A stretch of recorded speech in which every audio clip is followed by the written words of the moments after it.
प्यारे बच्चों नमस्कार।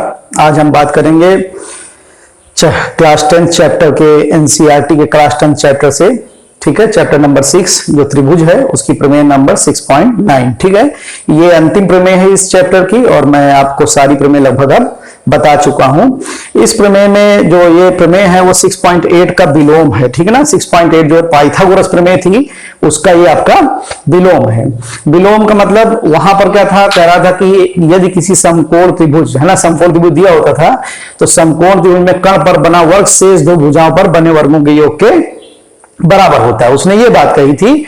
जबकि यहां पर आपको क्या सिद्ध करना है कि यदि किसी त्रिभुज में बड़ी भुजा का वर्ग शेष दो छोटी भुजाओं के वर्गों के योग के बराबर हो तो बड़ी भुजा के सम्मुख शीर्ष समकोण होता है। यानी कि त्रिभुज हमको समकोणी यहां पर सिद्ध करना है। ठीक है ना, वहां पे समकोण दे रखा था 6.8 में और हमको ये दिखाना था कि ये मतलब कर्ण वर्ग बराबर लंबवत प्लस आधार वर्ग दिखाना था।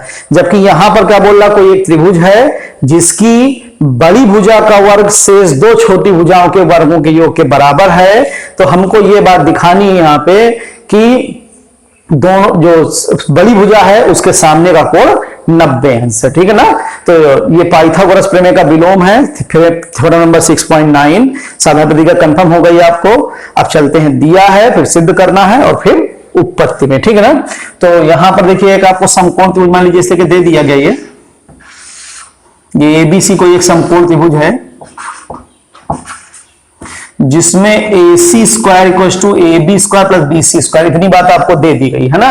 समकोण त्रिभुज में आपको दिया है AB स्क्वायर प्लस है ना, दिया है की बात करें अगर हम यहाँ पे कि दिया है तो दिया क्या है हमको कि AC त्रिभुज ABC में, त्रिभुज ABC में, ठीक है, AC square is equal to AC square equal to AB square plus BC square. ठीक है, ये बात आपको दी है और आपको सिद्ध क्या करना है, सिद्ध करना है में आ रहे हैं अगर, तो आपको क्या सिद्ध करना होगा, कोण B बराबर 90 अंश है ना। जो सबसे बड़ी भुजा है उसके सामने का कोण 90 अंश। यहां त्रिभुज ABC ये देख रहे हैं आप, इसमें ये कोण, ये आपकी क्या बोलते हैं भुजा AC सबसे बड़ी यहां पे ली गई है, तो ABC के सम्मुख, AC के सम्मुख कोण जो होगा वो B होगा, तो B बराबर 90 अंश हमको सिद्ध करना है। और हमने आपसे कहा था कभी कभी आपको रचना करनी पड़ती, कभी कभी रचना नहीं करनी पड़ती, ये जरूरत के अनुसार होता है। तो यहां पर हमको रचना ये करनी है कि एक त्रिभुज हम और ले लेंगे। हमने एक समकोण त्रिभुज PQR की रचना की, समकोण त्रिभुज PQR की एक रचना कर ली। ठीक है, जिसमें कोण Q 90 अंश है। ठीक है, और AB बराबर PQ है और BC बराबर आपका QR है। ठीक है ना, AB बराबर आपका PQ और BC बराबर QR है और आपको यहां पर सिद्ध करना है कुछ। ठीक है ना, तो रचना क्या की, समकोण त्रिभुज AB मतलब एक त्रिभुज PQR बनाया हमने यहां पर, जिसमें कोण Q 90 अंश है, PQ बराबर AB और BC QR बराबर BC, हमने इतनी बात ले ली है। ठीक है, हमने यहाँ पे एक समकोण त्रिभुज PQR बना लिया है जिसमें कोण Q 90 अंश है और PQ बराबर AB लिया है और QR बराबर BC ले लिया है ना। अब आप देखिए जरा सा, चूंकि त्रिभुज PQR में अगर आते हो आप, है ना, तो यहां से आप देखो कोण Q हमारा 90 अंश है। अगर Q 90 अंश है तो obviously we can say PR square is equal to PQ square plus QR square, है ना। चूंकि आप जानते हो कर्ण स्क्वायर इज इक्वल टू लंब स्क्वायर प्लस आधार स्क्वायर। ठीक है ना, आधार स्क्वायर, इतनी बात रहेगी। ठीक है, अब इसके बाद जब आते हो आप तो जहां पे PQ है वहां पे हम AB और जहां पे QR है वहां हम BC लिख सकते हैं, है ना। या हम ये भी लिख सकते हैं इस बार कि PR square is equal to PQ की जगह पे हम क्या लिख सकते हैं AB, है ना, क्योंकि PQ और AB आपके इक्वल थे। ठीक है ना, और QR की जगह पे हमने लिख दिया BC, क्या गया BC square since AB is equal to PQ तथा BC is equal to QR, BC equal to QR। ये बात आपकी रचना से है। ठीक है ना, ये बात आप रचना कर चुके हैं तो इसलिए हम ये बात लिख सकते हैं। ठीक है ना, अब आप देखिए इतनी बात आ गई, परंतु आप देख रहे होंगे आपको ये पता है कि AC square equal to AB square plus BC square, equation 2। ये बात कहां से हो गई, दिया है, ठीक है ना, ये बात दिया है। तो आप देख रहे होंगे कि ये वाला पोर्शन दोनों का इक्वल है, तो ऑब्वियसली आपके LHS भी इक्वल हो जाएंगे। तो हम ये लिख सकते हैं समीकरण 1 व 2 से जब इतनी बात आओगे तो क्या आ जाएगा, PR square equal to AC square, या हम ये भी लिख सकते हैं कि PR इक्वल टू AC, है ना, PR और AC आपस में इक्वल हो गए। और जब PR और AC इक्वल हो गए तो अब इन अगर त्रिभुजों में आओगे तो दोनों त्रिभुज सर्वांग कह सकते हो। कैसे, AB बराबर PQ रचना से हो गया, BC बराबर QR रचना से हो गया, और AC बराबर PR हम सिद्ध कर चुके हैं। तो जब ये आपके जब कॉन्ग्रुएंट हो गए, है ना, भुजा भुजा भुजा प्रमेय से, तो सीधी सी बात होगी कि यहाँ पे हम लिख सकते हैं AC, ये क्या बोलते हैं, कोण B बराबर कोण Q, और कोण Q 90 है इसलिए B भी 90 हो जाएगा। तो यही हमें सिद्ध करना कि कोण B बराबर 90 अंश। तो एक बार फिर से आते हैं, थोड़ा सा आगे आएंगे इसमें कि पुनः, ठीक है, त्रिभुज ABC व त्रिभुज PQR में जब इसमें आ रहे हो तो यहां से क्या आया, ठीक है ना, AB is equal to PQ, रचना से ये बात हो गई, ठीक है ना, ये बात आपकी रचना से रही। BC is equal to QR, ये भी आपकी रचना से रही। और AC इक्वल टू कितना हो गया, PR, ये बात हम सिद्ध कर चुके हैं ना, अभी अभी आपने ये बात प्रूव करी है, तो हमने लिख दिया सिद्ध कर चुके हैं, ये बात हमने सिद्ध कर ली है। अब आगे चलिए, अगर तीन भुजाएं आपस में बराबर हो जाए तो त्रिभुज हमारा सर्वांग सम हो जाता है। तो हम यहां से ये लिख सकते हैं कि इसलिए त्रिभुज ABC समरूप सर्वांग सम त्रिभुज PQR by SSS criteria, side criteria के थ्रू ये आपके कॉन्ग्रुएंट हो गए। और जब कॉन्ग्रुएंट हो जाएंगे तो हम ये लिख सकते हैं कि कोण B इज इक्वल टू कोण Q बाई CPCT, है ना, सर्वांग सम त्रिभुजों के संगत अंग समान होते हैं, है ना। त्रिभुज ABC और त्रिभुज PQR कॉन्ग्रुएंट हुआ तो B वाला Q के साथ पड़ेगा, तो कोण B बराबर कोण Q आ गया। अब कोण B जो होगा वो Q के बराबर, Q हमारा 90 था इसलिए ये भी 90 हो जाएगा, क्योंकि कोण Q बराबर 90, है ना। यही बात हमको सिद्ध करनी थी। इस तरीके से इस चैप्टर की जितनी भी प्रमेय थी वो सारी प्रमेय कंप्लीट होती हुई। अब हम आएंगे एक्सरसाइज 6.2 पे। 6.1 मैंने पहली थ्योरम के साथ, जो थेल्स थ्योरम थी उसके साथ मैंने करा दी थी, तो आज मैं 6.2 थ्योरम 6.2 एक्सरसाइज पे आता हूं, और ये एक्सरसाइज भी बेस्ड ऑन थेल्स थ्योरम ही है, ठीक है ना। तो स्टार्ट करते हैं 6.2 के लिए। 6.2 पहला क्वेश्चन कह रहा है कि जो ये फिगर दिए हुए हैं 16.17, इसमें दो क्वेश्चन है, फर्स्ट एंड सेकंड। डी समांतर BC है, दोनों ही फिगर मैंने यहाँ पे बना लिए हैं, है ना, और डी समांतर BC है। आपको यहाँ पर कुछ मेजरमेंट दिए हुए हैं और कुछ आपको फाइंड करनी है। जैसे इस ट्रायंगल में अगर आते हो ABC में, तो डी समांतर BC है, ये दिया है, ये दिया, ये दिया, और ये हमें निकालना है, ठीक है ना। तो इस तरीके से इसकी मेजरमेंट चाहिए। आपका जो CE है वो आपका क्वेश्चन मार्क है, CE की वैल्यू हमें फाइंड करनी है। इसके बाद उस त्रिभुज में आते हैं तो AD की क्वेश्चन मार्क दी है, वैल्यू निकालनी है आपको। तो आप देखें जरा सा कि त्रिभुज ABC में जब आते हो आप, त्रिभुज ABC में, तो यहां पर क्या दिया हुआ है, DE पैरेलल BC, DE आपके BC के समांतर है। और आप जानते हो अगर समांतर हो जाती तो BPT जो पहली प्रमेय थी, थेल्स प्रमेय, उसने यही कहा था कि यदि किसी त्रिभुज में किसी भुजा के समांतर खींची गई रेखा अन्य दो भुजाओं को भिन्न भिन्न बिंदुओं पर प्रतिच्छेद करती है तो वह समान अनुपात में विभाजित करती है, ठीक है ना, समान अनुपात में प्रतिच्छेद करती है ना। Line drawn to parallel of one side of a triangle intersect other two side at two different point, then these parts are in same proportion, ठीक है ना। ये जो पार्ट्स होते हैं वो आपके सेम रेशियो या सेम प्रोपोर्शन में होते हैं, ठीक है। तो ये चूंकि समांतर आ गया है तो हम यहां से ये बात कह सकते हैं कि AD upon BD is equal to AE upon CE। ये बात कहां से आई, BPT से, बेसिक प्रोपोर्शनलिटी थ्योरम या थेल्स थ्योरम या थ्योरम 6.1, ठीक है ना। अब AD की वैल्यू आपको दी है 1.5, BD की वैल्यू दी है 3, AE 1 हो गया और CE हमें क्वेश्चन मार्क है। ये अगर हटाओगे तो 15 1 जा 15 2 जा, तो C की वैल्यू कितनी आ गई, 2 सेंटीमीटर, ठीक है ना। इसी तरह से अगर इस क्वेश्चन में आते तो शुरुआत ऐसे ही रहेगी, और यहां पे अगर हम देखें ये वैल्यू चेंज करें, ठीक है ना, तो अगर इस क्वेश्चन की ले आते, सेकंड केस पे आते, तो यहां तक तो ऐसे ही आपको रखना है, ठीक है ना। अब एडी की वैल्यू देखिए कितना है, अननोन है, तो एडी एडी रहेगा, बीडी आपका 7.2 हो जाएगा, ये आ गया 1.8 और ये आ गया 5.4। 18 1 जा 18, 3 जा 3 से होकर कर दीजिए, 3 2 जा 6 और 3 4 जा 12, तो AD is equal to 2.4 centimetre, ठीक है ना। तो इस तरीके से क्वेश्चन होता है, ये 1 मार्क्स क्वेश्चन है आपका, और एग्जाम में कई बार भी आता है। दूसरा सवाल यह है कि त्रिभुज AB त्रिभुज PQR की भुजा P और Q और PR क्रमशः बिंदु E व E उस पर बिंदु E और F स्थित हैं, तो हमको ये दिखाना है कि ये समांतर है कि नहीं है ना। कुछ मेजरमेंट दिए हुए हैं, उसके हिसाब से हमको करना है। तो क्वेश्चन नंबर 3 की बात करिए। एक त्रिभुज दे दिया गया है PQR, ठीक है ना, एक त्रिभुज ये हो गया PQR, इस पे एक बिंदु E है और एक बिंदु F है, ये दो बिंदु इस तरीके से स्थित कर दिए गए हैं।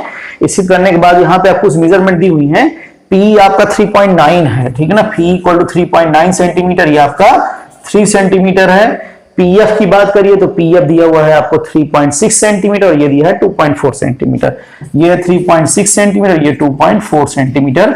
तो हमको ये बताना कि ये समांतर है कि नहीं है ना।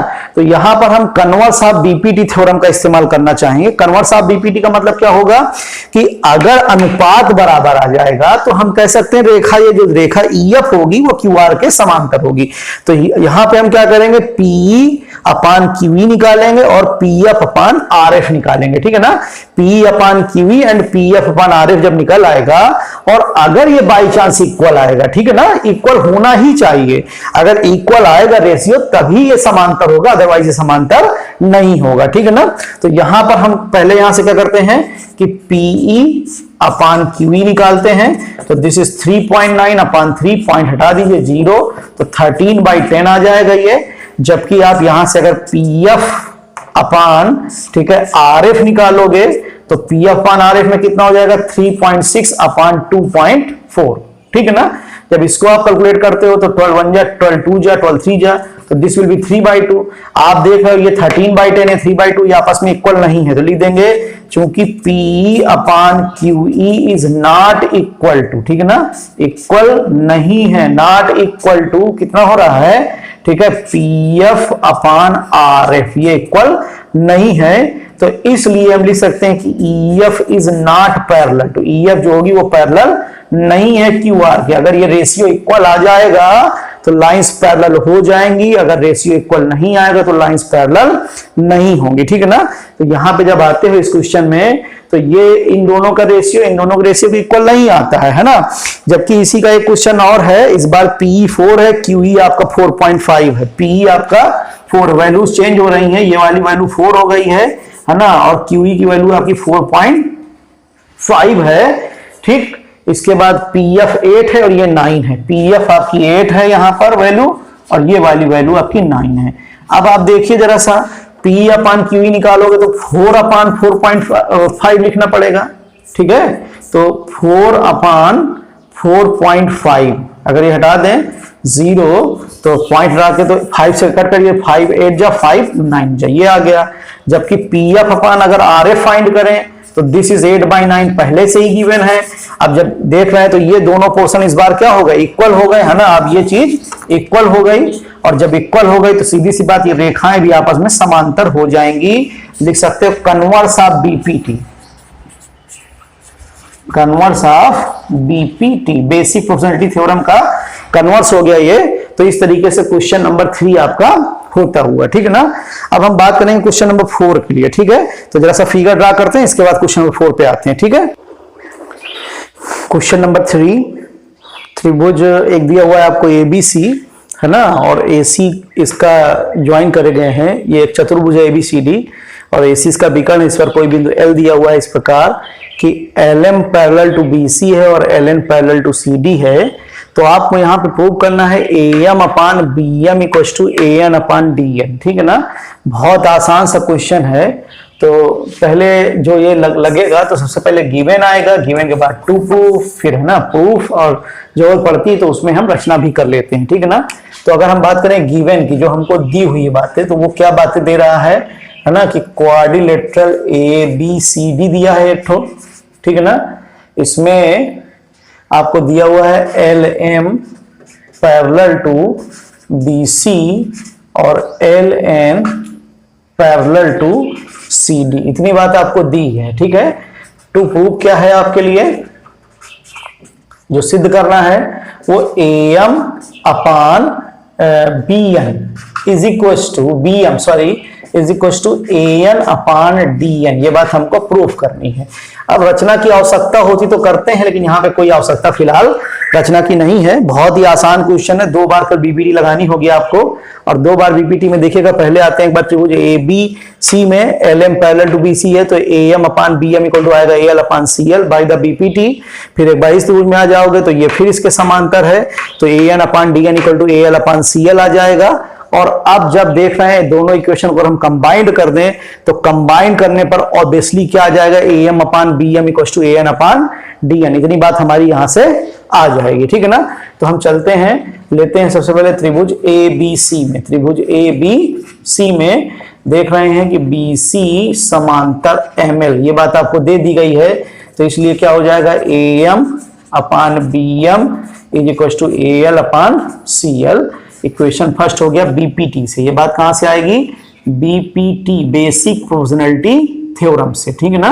इसके बाद आइए पुनः एक बार फिर से आते हैं त्रिभुज, ठीक है, ACD में। ACD में जब आ रहे हो तो देखिए क्या है, LN, ठीक है ना, LN पैरेलल टू CD, और जब LN आपका CD के पैरेलल हो गया तो यहां से आप क्या लिख सकते हैं फिर से कि सो AN upon DN, AN upon DN, ठीक है ना, L नहीं sorry, AN upon DN equal to हो जाएगा AL अपान CL। ये इक्वेशन सेकंड हो गया, और ये भी आया आपका कहां से, BPT से ही ये बात आएगी, BPT से, ठीक है ना। तो अगर हम आ जाए समीकरण 1 व 2 से, तो from equation first and second जब इसमें आते हो तो ये पोर्शन इक्वल, तो ऑब्वियसली ये पोर्शन इक्वल हो जाएगा, तो AM upon BM equal to आ जाएगा आपका AN अपान DN, ठीक है ना। बिल्कुल इसी तरह का आपका क्वेश्चन 4 भी है ना। 4 लिखते हैं, जरा सा हम 4th में भी फिगर बनाते हैं, उसके बाद देखते हैं उसको भी करके। तो यहां पे क्या है, आपको एक त्रिभुज दे दिया गया है ABC, ठीक है। 4th क्वेश्चन की बात करें हम यहां से, ऐसे ही बिल्कुल चलेगा।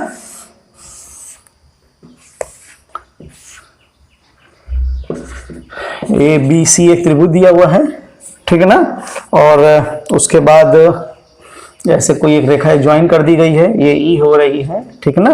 तो जो ये है आपकी AC के समांतर है, ठीक है, D, और इसके बाद जो DF है वो आपका AE के समांतर है। DF जो है वो AE के समांतर है, इतनी बात दी हुई है आपको कि DF समांतर D समांतर AC है और DF समांतर AE है, ठीक है ना।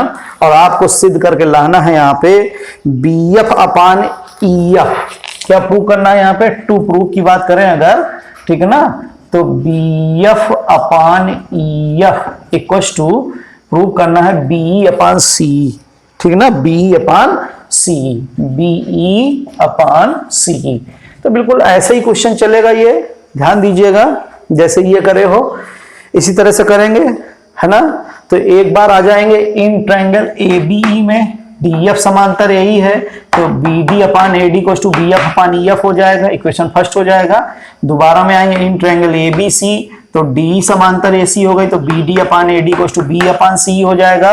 और जैसे यहाँ पे इक्वेशन फर्स्ट और सेकंड को कंबाइन किया, इसी तरीके से इसके कंबाइन करके हम लिख सकते हैं और ये क्वेश्चन आपका कंप्लीट हो जाएगा, ठीक है ना।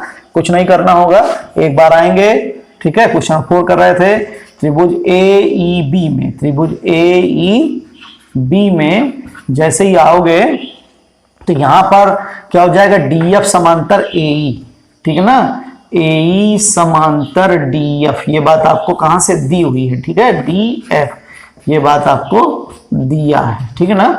जब दिया हुआ है तो obviously we can say BD upon AD equal to BF upon EF equation first by the BPT, ठीक है ना, बेसिक प्रोपोर्शनैलिटी थ्योरम के थ्रू ये हो जाएगा। इसके बाद जब आते हो आप, ठीक है ना। त्रिभुज ए बी सी में अगर आते हैं तो देखिएगा यहां पर क्या है, डी समांतर ए सी है, डी समांतर ए सी। ये बात भी आपको कहां से है, दिया है, ठीक है ना, इतनी बात ये दे दी गई है। अब दिया हुआ तो एक बार फिर से आओगे तो यहां से फिर हम लिख सकते हैं कि B D upon A D, this upon this equal to B upon C, B E upon C equation second. और ये भी बात जो आएगी वो बीपीटी के ही थ्रू आएगी, है ना। तो from equation first and second जब आते हो तो ये वाला पोर्शन आपका इक्वल हो जाएगा, इधर वाला क्या आ जाएगा, B F upon E F is equal to B E upon C, ठीक है ना। और यही बात हमको यहां पर सिद्ध करनी है, ठीक है। तो ये क्वेश्चन नंबर 4 होता हुआ